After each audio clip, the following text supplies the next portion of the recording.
ایک اور بات یہاں پتہ چلی کہ یہ بھی تھوڑا حیا کے خلاف مسئلہ ہے، لیکن آج کی نئی نوجوان نسل جو ہے اس میں بہت زیادہ مبتلا ہو رہی ہے، جس کو اورل سیکس کہا جاتا ہے. اور میں نے جیسے عرض کیا کہ شرعی مسائل میں چاہیے اور اس کو بیان کرنا یہ ہماری ذمہ داری ہے. تو یہ چیز بھی انگریزی فلموں سے اور فحش فلموں سے ہماری نئی نسل میں بہت تیزی سے سرایت کر رہی ہے، اور لوگ اس بارے میں علماء سے بہت زیادہ مسائل پوچھتے ہیں، خواتین بھی پوچھتی ہیں جو اس میں مبتلا ہیں.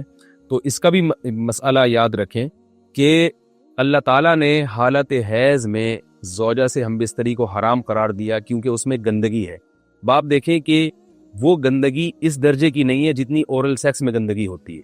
اگر اس میں ڈسچارج ہو جائے بندہ، انسان جو ہم بستری کرنے والا ہے زوجہ سے، وہ منہ میں ڈسچارج ہو جائے، تو آپ سوچیں کہ اللہ تعالیٰ شرمگاہ کو گندگی سے بچا رہے ہیں، جس کی وجہ سے حیض کی حالت میں ہم بستری کو حرام قرار دیا.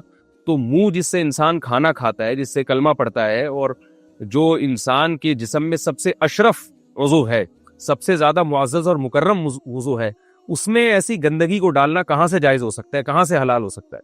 تو آج بعض متجدد قسم کے لوگ جو ہے نا اس کو حلال قرار دے رہے ہیں، تو یہ بالکل غلط ہے. تو یہ بات خوب ذہن میں رکھیں کہ اورل سیکس کے ذریعے اپنی خواہش کو پورا کرنا اس طور پر کہ ڈسچارج ہو جائے انسان عورت کے منہ میں، بیوی کے منہ میں، یہ بالکل حرام ہے، بالکل ناجائز ہے. کیونکہ منی ایک غلیظ اور ناپاک اور گندگی ہے اور ناپاک اور نجس چیز ہے. بعض حضرات یہ کہتے ہیں کہ منی پاک ہے، مگر یاد رکھیں منی کے پاک ہونے کے دلائل مضبوط نہیں ہیں، منی کے ناپاک ہونے کے دلائل بہت مضبوط ہیں. سب سے پہلی دلیل قرآن مجید میں آتا ہے الم نخلقکم من ماء مہین، ہم نے تمہیں غلیظ اور پلید پانی سے پیدا کیا ہے، ذلیل پانی سے پیدا کیا ہے. تو اس میں بھی اشارہ ہے کہ منی ناپاک چیز ہے. دوسری بات یہ کہ حدیث میں آتا ہے کہ کنت افرق المنی من ثوب رسول اللہ صلی اللہ علیہ وسلم ثم یصلی فیہ. حضرت عائشہ رضی اللہ تعالی عنہ فرماتی ہیں کہ رسول اللہ صلی اللہ علیہ وسلم کے کپڑوں پر اگر منی لگی ہوتی تھی، صحیح بخاری کی حدیث ہے، میں اس کو کھرچ کے صاف کرتی تھی، پھر آپ صلی اللہ علیہ وسلم اس میں نماز پڑھا کرتے تھے. اب بعض حضرات نے یہاں سے استدلال کیا ہے کہ منی اگر ناپاک ہوتی تو حضرت عائشہ اس کو دھوتی، کھرچ کے صاف کرنا اس کی علامت ہے کہ منی پاک ہے. لیکن یہ بات غلط ہے. اگر منی پاک ہوتی تو حضرت عائشہ کو کھرچنے کی ضرورت نہیں تھی. بات یہ ہے کہ وہ نجاست جس کا ایک باقاعدی جسم ہوتا ہے اور وہ کھرچ کے جسم سے یا کپڑوں سے الگ ہو سکتی ہے، تو اس نجاست کو پاک کرنے کا طریقہ یہ ہے کہ اس کو کھرچ دیا جائے. ناپاک تھی تبھی تو حضرت عائشہ رضی اللہ تعالی عنہ اس کو باقاعدہ کھرچ رہی ہیں اور دور کر رہی ہیں. اور گیلی منی کو یہ ثابت ہے کہ حضرت عائشہ رضی اللہ تعالی عنہ آپ صلی اللہ علیہ وسلم کے کپڑوں سے دھویا کرتی تھی اور آپ صلی اللہ علیہ وسلم اس میں نماز پڑھا کرتے تھے. حضرت عمر رضی اللہ تعالی عنہ کے دور میں کسی شخص کو اطلام ہوا تو اس نے اپنے پورے جو ہے نا وہ کپڑے دھوئے، تو حضرت عمر نے اس کو منع کیا، فرمایا کہ اتنا کافی تھا کہ اس جگہ کو تم دھو لیتے.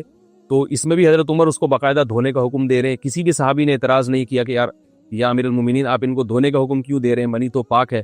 تو منی کے جو ناپاک ہونے کے دلائل ہیں وہ بہت مضبوط ہیں. باقی اس کو جو کھرچنے کا حکم ہے وہ اس لیے کہ منی کے پاک جو اگر خشک ہو جائے تو وہ کھرچ کے بھی پاک ہو جاتی ہے، اس کو پھر دھونا ضروری نہیں ہوتا. اس کی مثال ایسے جیسے حدیث میں آتا ہے، صحابہ کرام فرماتے ہیں کہ ہمارے تلواروں میں دشمن کا خون لگا ہوتا تھا تو ہم اس کو زمین پہ اچھی طرح رگڑ کے اسی کو لٹکا کے نماز پڑھتے تھے. تو دیکھیں خون بھی ایسی چیز ہے کہ جو سوکھنے کے بعد اس کی ایک پاپڑی سی جم جاتی ہے. تو حالانکہ خون کو بھی ناپاک مانا جاتا ہے، جمہور علماء کے یہاں خون ناپاک چیز ہے، لیکن صحابی کیا کر رہے ہیں، اس کو رگڑ کے زمین پہ اور جو اس کو اچھی طرح رگڑ کے جب اس کا اثر زائل ہو گیا تو اسی کو لٹکا کے نماز پڑھ رہے ہیں. تو جیسے خون ناپاک ہونے کے باوجود رگڑنے سے پاک ہو جاتا ہے، اگر کسی ایسی چیز پہ لگا ہو جو لوہے یا ایسی سخت چیز پہ، تو ایسے ہی منی اگر کپڑوں پہ لگی ہو، خشک ہو جائے تو اس کو اچھی طرح جب کھرچ دیا جائے تو وہ پاک ہو جاتی ہے. لیکن اس سے یہ ثابت نہیں ہوتا کہ منی پہلے سے ہی پاک ہے. ایک اور دلیل منی کے ناپاک ہونے کی یہ ہے کہ جو مدی ہے، ٹرانسپیرنٹ پانی جو مرد کے جسم سے نکلتا ہے، وہ اگر جسم سے نکل جائے تو غسل فرض ہو جاتا ہے، وضو فرض ہو جاتا ہے، اور منی نکل جائے تو غسل فرض ہوتا ہے. اب یہ کیسی بات ہے کہ مدی کے نکلنے سے جس سے وضو فرض ہو رہا ہے وہ تو ناپاک ہے، اور منی نکلنے سے جب غسل فرض ہو رہا ہے بڑی والی طہارت، تو اس کو ہم پاک قرار دیں. اس لیے امام ابو حنیفہ رحمہ اللہ تعالیٰ کا مذہب منی کے بارے میں کہ یہ نجاست غلیظہ ہے، اور امام مالک کا بھی یہی مذہب ہے. یہ مذہب بہت دلائل کے لحاظ سے قوی ہے. تو اس لیے عورت کے منہ میں ڈسچارج ہونا یہ بالکل حرام ہے، ناجائز ہے، گندگی ہے، اسلام میں اس کی قطعاً اجازت نہیں ہے. اور اگر ان ائمہ کا مذہب لیا جائے جو منی کو پاک سمجھتے ہیں، اس لیے میں یہ عرض کر رہا ہوں کہ بعض حضرات نے اس پہ فتویٰ دیا ہے کہ یہ چونکہ پاک ہے لہذا اگر یعنی کوئی شخص منہ میں بھی ڈسچارج ہو جائے تو یہ بھی جائز ہے. یہ 100% غلط فتویٰ ہے. اس لیے کہ جو حضرات اس کو پاک کہتے ہیں وہ بھی اس کو خبائث میں داخل کرتے ہیں، حرام چیزوں میں داخل کرتے ہیں، اس کا کھانا یا اس کا منہ میں ڈالنا وہ بھی جائز نہیں کہتے، تو اس لحاظ سے بھی یہ ناجائز ہے اور بہت ساری بیماریوں کا ذریعہ بھی ہے۔ دوسرا مسئلہ یہ ہے کہ اگر کوئی ڈسچارج نہیں ہوتا اورل سیکس کے ذریعے تو اس کا شرعی حکم کیا ہے؟ تو اس کا حکم یہ ہے کہ یہ انتہائی سخت درجے کا مکروہ ہے، ناپسندیدہ عمل ہے، اور اس کے سخت درجے کے مکروہ اور حرام نہیں ہے لیکن بہت زیادہ ناپسندیدہ اور شریعت کے مزاج کے بالکل خلاف ہے، اور اسلامی کلچر میں اس کا کوئی تصور نہیں تھا۔ یہی وجہ ہے کہ فقہائے کرام کے ہاں اس چیز کا تذکرہ بہت ہی محدود پیمانے پر ملتا ہے۔ یہ اس کی علامت ہے کہ مسلمان معاشرہ اس چیز سے بالکل بھی واقف نہیں تھا کہ یہ کیا ہوتا ہے، تو یہ چیز غیروں سے آئی ہے، غیر مسلموں سے ہمارے معاشرے میں، جو ان کی موویز دیکھ دیکھ کے، فوش فلمیں دیکھ دیکھ کے نوجوانوں میں اس چیز نے سرایت کیا، ورنہ یہ انسان طبی طور پر اس عمل سے بہت زیادہ نفرت کرتا ہے۔ کوئی بھی شریف الطبع آدمی ذہنی طور پر اس کے لیے تیار نہیں ہوگا۔ تو میں پھر بھی یہ کہہ رہا ہوں کہ بہرحال علماء اس کو ناجائز اور حرام نہیں سمجھتے، اس لیے کہ میاں بیوی ایک دوسرے سے جس طرح سے چاہیں استمتاع کر سکتے ہیں، لیکن سخت ناپسندیدہ بہرحال ہے اور مکروہ چیز ہے، اور اس قابل نہیں ہے کہ اس کی حوصلہ افزائی کی جائے۔ یہ اس کے بارے میں ہے کہ جب یعنی جو ہے وہ ادخال کیا جائے اس فم کے اندر، اس جو ہے مرد اس میں باقاعدہ جو ہے وہ تلذذ حاصل کرے۔ اگر ایسا نہ ہو بلکہ باہر سے استمتاع کیا جائے، جیسے بعض جگہ ایسا ہوتا ہے کہ کیا نام ہے، عورت کو اس چیز سے گھن آتی ہے کہ وہ اپنے منہ میں اس گندگی کو لے کر جائے، تو پھر بعض شوہر زوجہ کو مجبور کرتے ہیں کسنگ وغیرہ پر، تو یہ کم درجے کی کراہت ہے، یعنی یہ بھی ناپسندیدہ تو ہے مگر یہ اس درجے کا مکروہ، اس درجے کا ناپسندیدہ نہیں ہے۔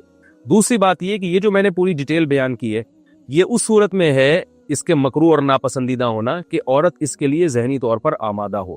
یہ بات خوب یاد رکھیں، اگر عورت کو اس عمل سے گھن آتی ہے تو پھر مرد بیوی کو اس کام پر مجبور ہرگز نہیں کر سکتا، کیونکہ یہ نکاح کے جو ایگریمنٹ ہے، مقتضیات ہیں، اس کے خلاف ہے، یعنی یہ اس میں داخل نہیں ہے۔ عورت اپنے آپ کو ہم بستری سے تو نہیں روک سکتی، مرد جب چاہے گا بیوی سے ہم بستری کر سکتا ہے، عورت کو اجازت نہیں ہے، لیکن خاص اس عمل سے عورت مرد کو روک سکتی ہے اگر وہ ذہنی طور پر اس کے لیے آمادہ نہیں ہے۔ یہ تو میں نے اورل سیکس سے متعلق کچھ فقہی حکام بیان کیے ہیں۔ دوسری بات یہ، اس کا بھی مسائل پوچھے جاتے ہیں کہ بعض مرد اپنی زوجہ کو مجبور کرتے ہیں غیر فطری طریقے سے ہم بستری کرنے پر، پچھلے راستے پر ہم بستری کرنے پر، تو یہ بات یاد رکھیں کہ ایسی صورت میں عورت پر اصل حکم یہی ہے کہ وہ ایسے مرد سے طلاق لے لے اور اس کو اپنے قریب نہ آنے دے، کیونکہ اس میں نقصان یہ ہوتا ہے کہ اگر عورت اس کام کی مرد کو اجازت دے دے تو کچھ وقت کے بعد اس کی اپنی نیچر تبدیل ہو جاتی ہے، اپنی فطرت بدل جاتی ہے، اور اسے اسی اس غیر فطری کام میں لذت آنا شروع ہو جاتی ہے۔ تو اپنے آپ کو گندگی سے بچانا یہ بہت ضروری ہے، اور اگر وہ یہ سمجھتی ہے کہ طلاق کے بعد اس کے دوبارہ نکاح نہیں ہوگا، اس کی زندگی تباہ نہیں ہوگی، تو پھر سخت مجبوری میں اگر مرد اس کو دھمکیاں دیتا ہے مارنے کی یا طلاق کی، تو ایسی مجبوری میں پھر اللہ کی رحمت سے امید ہے کہ گناہ صرف مرد کے کندھوں پر ہوگا۔ ایک اور علمی نقطے کی بات ہمیں یہ پتہ چلتی ہے اس آیت میں کہ نساؤکم حرث لکم، اللہ تعالیٰ نے نکاح کا بنیادی مقصد حرث بتایا ہے، یعنی نسل بڑھانا۔ یہ جو فیملی پلاننگ والے آج جس دعوت کو لے کے چل رہے ہیں کہ بچے دو ہی اچھے، یہ جو پوری دنیا میں ایک تحریک چل رہی ہے، یہ قرآن و سنت کے 100% خلاف ہے۔ قرآن کے واضح نصوص اور احادیث تو اس بارے میں بہت ہی تفصیل سے ہیں۔ میری جو کتاب ہے ایک سے زائد شادیوں کی ضرورت کیوں، اس میں تقریباً 50 صفحے میں نے صرف اسی پر لکھے ہیں کہ اسلام نسل بڑھانے پر بہت زیادہ حریص ہے، اسلام چاہتا ہے کہ مسلمانوں کی نسل بڑھے، اور اس پر جو لوگوں کے اعتراض ہوتے ہیں کہ رزق کی تنگی ہوگی، تربیت نہیں ہو سکے گی، اس تحریر میں ان تمام باتوں کے جوابات ہیں، تو وہ تحریر پڑھی جا سکتی ہے۔ چونکہ یہاں اس تفسیر میں اتنا زیادہ وقت نہیں ہے کہ میں اس 50 صفحوں کی تحریر کا خلاصہ آپ کے سامنے بیان کروں، اس خلاصے میں بھی اچھا خاصا وقت لگ جائے گا۔ تو یہ جو باتیں کی جاتی ہیں کہ رزق کم پڑ جائے گا اور جو ہے وہ لوگ بھوکے مرنا شروع ہو جائیں گے اگر نسل بڑھے گی، یا بعض دفعہ یہ کہا جاتا ہے بچوں کی صحیح طرح سے تربیت نہیں ہو سکے گی، یہ سب غلط باتیں ہیں۔ یہ اس کو کہتے ہیں نقطہ بعد الوقوع، کہ ایک کام الٹا پہلے ہم نے کر لیا ہے، اب اس غلط کام کو صحیح کرنے کے لیے ہم بہانے تلاش کر رہے ہیں۔ تو یہ نسل مسلمانوں میں جو کم ہوئی ہے اس لیے نہیں ہوئی ہے کہ بچوں کی تربیت نہیں ہو رہی تھی، بلکہ یہ میڈیا کے ذریعے جو پروپیگنڈا ہوا ہے، اس پروپیگنڈے سے متاثر ہو کر 2 بچوں والی پالیسی پر لوگ آ رہے ہیں۔ اب جب آ رہے ہیں تو اس کے پھر جو ہے نا وہ اس کو صحیح کرنے کے، اپنے غلط کام کو صحیح کرنے کے لیے بہانے تلاش کیے جا رہے ہیں کہ بھئی تربیت نہیں ہو سکتی ہے، اس آمدن میں ہم گزارا نہیں کر سکتے۔ تو یہ سارے دلائل کا جواب آپ کو میری انشاءاللہ اس تحریر میں ملے گا۔ بہرحال ہم چونکہ مسلمان ہیں، قرآن کو مانتے ہیں، سارے دلائل ایک طرف اور قرآن و سنت ایک طرف، جب اللہ تعالیٰ نے ہمیں بتا دیا کہ نساؤکم حرث لکم، عورت کا بنیادی مقصد دیگر جیسے بہت سارے مقاصد ہیں، ان میں بہت بڑا مقصد کیا ہے کہ وہ نسل بڑھانے کا ذریعہ بنتی ہے. تو اس سے ہم بستری بھی اسی نیت سے ہونی چاہیے کہ تمہارے ہاں اولاد پیدا ہو، نہ یہ کہ اس نیت سے ہو کہ اولاد کو تم روکو.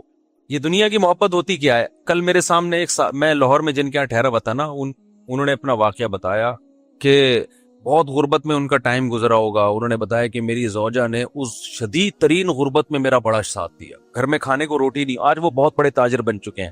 مجھے بڑا اچھا لگا یار، کوئی بیوی اتنا ساتھ دے رہی ہے غربت میں. کہہ رہے ہیں ایسا بھی ہوتا تھا کہ صرف روٹی ہے، اس کے ساتھ گھر میں سالن بھی نہیں ہے. تو یہاں تک نوبت آئی، کچھ بھی نہیں ہے، لیکن گھر والی نے کیا دیا.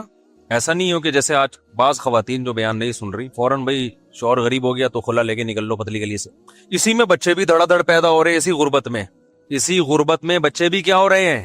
اللہ پہ توکل بھی ہے نا، حالانکہ وہ کوئی زیادہ کوئی مولانا بھی نہیں ہے، کوئی ایسا بھی نہیں کوئی بہت زیادہ دیندار سمجھے جاتے ہوں. ایسی نارمل ایک تاجر ہے، بزنس مین ہے.